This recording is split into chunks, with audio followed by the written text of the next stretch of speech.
Voilà, bienvenue donc ici à Fougerolles. Nous sommes dans le nord-est de la Franche-Comté, dans le pays de la cerise. Rassurez-vous, la récolte qui commence va être très bonne cette année. Nous sommes au cœur de l'écomusée justement du pays de la cerise, à sa direction Laetitia Morand. Un petit mot rapidement en préambule pour nous définir le lieu où on est. Alors, l'écomusée du Pays de la Cerise est un musée de territoire qui retrace l'étonnante aventure économique des Fougerolais et le lien avec la cerise. Et l'écomusée est un lieu, un pont entre le passé, le 19e siècle et l'avenir, aujourd'hui et demain. Voilà, et on le visite, il y avait énormément d'enfants ce matin, c'est ouvert pratiquement toute l'année, précisez-nous. Avec une petite fermeture hivernale, nous sommes ouverts du 15 février au 15 novembre, toute la semaine sauf le mardi, de 14h à 18h. Et on vous attend nombreux.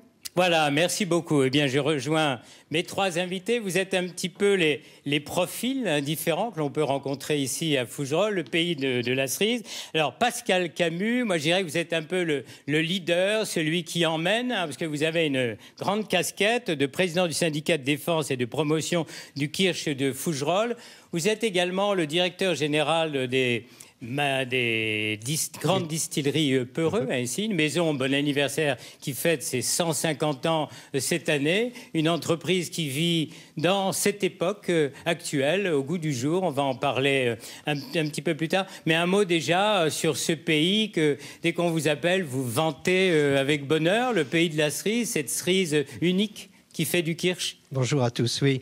C'est vrai que le pays de Fougerolles est un pays merveilleux et vous avez eu l'application aujourd'hui, ce matin, avec ce soleil superbe. C'est un paysage de collines sous-vosgiennes qui culmine à 700 mètres d'altitude, avec à la fois des prés, des vaches dans les prés et puis des cerisiers au milieu de ces vaches. Et tout cela fonctionne en autonomie, dans un climat, un écosystème complètement autonome et qui fonctionne parfaitement. Voilà, avec le kirsch qui est arrivé ici, on va savoir comment. Alors donc, vous... Le grand leader de tous ces gens, les producteurs, les distillateurs, et ça représente beaucoup de monde sur Fougerolles. Ça représente une centaine de familles, et quand vous dites les grands leaders, peut-être que l'entreprise est une entreprise importante, c'est vrai, mais nous ne serions rien sans l'ensemble des partenaires de la filière.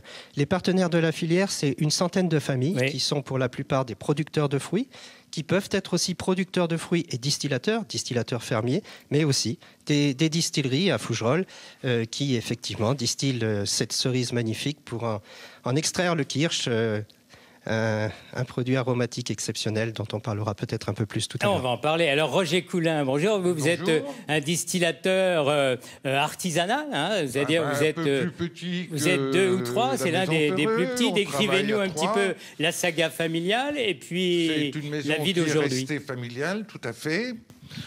Et donc c'est deux distillateurs qui se sont mariés à l'origine, mes grands-parents.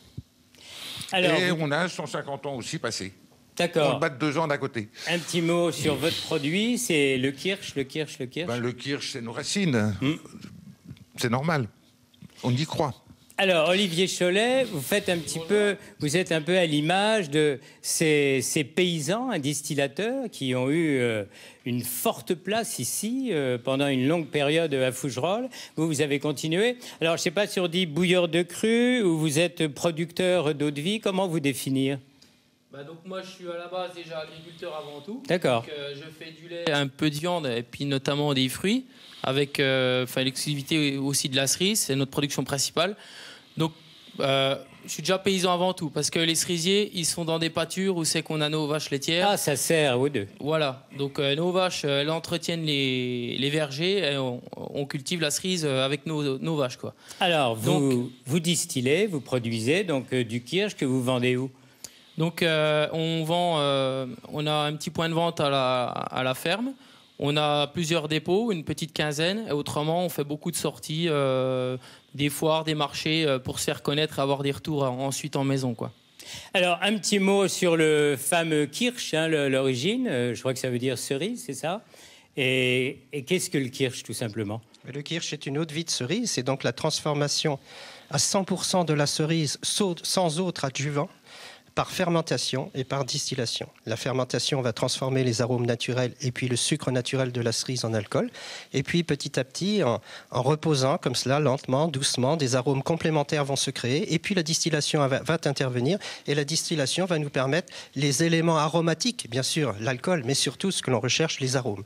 Et il faut 7 cuves de cerise aujourd'hui pour faire une cuve d'eau-de-vie de cerise, de kirsch. C'est dire à quel point on obtient une concentration importante au niveau des arômes de ce kirsch en finalité. Alors, plus de 2 siècles d'existence, un long combat aussi pour obtenir l'AOC. Vous avez votre appellation d'origine contrôlée. Qu'est-ce que ça a changé et en quoi c'est important aujourd'hui? Alors l'important, c'était, je crois, quelque part de reconnaître ce terroir, ce savoir-faire, et de donner à l'ensemble des personnes de la filière, des intervenants de la filière, un peu plus de plaisir encore à travailler la cerise et le kirsch.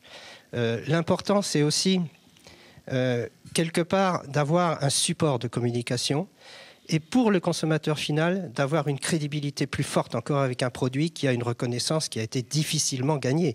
Il nous a fallu 40 ans pour obtenir cette appellation, alors que depuis plus de 2 siècles, presque 3 siècles, on distille du kirsch à Fougerolles. C'est dire que c'était difficile pour l'obtenir. Alors bien sûr, quand on obtient une telle reconnaissance, c'est quelque chose d'important pour la filière et aussi pour le consommateur. Un petit mot en forme de conclusion, puisqu'on termine là maintenant. Aujourd'hui, le kirsch, on se diversifie, on s'adapte, on cherche à bien s'installer dans le temps. Vous parliez de recettes. Oui, le monde évolue et le kirsch évolue et la consommation du kirsch évolue. Et elle évolue vers une consommation, je dirais, de kirsch à manger. C'est-à-dire qu'on va utiliser le kirsch comme merveilleux arôme naturel pour aromatiser des chocolats, des pâtisseries, des crèmes, etc. Et c'est un support fantastique. Voilà, écoutez, on vous souhaite une bonne récolte, on vous souhaite surtout une belle fête de la cerise. C'est le dimanche 6 juillet prochain. Oui. Messieurs, merci beaucoup. Nous étions à Fougerolles, au cœur de l'écomusée du pays de la cerise. À demain.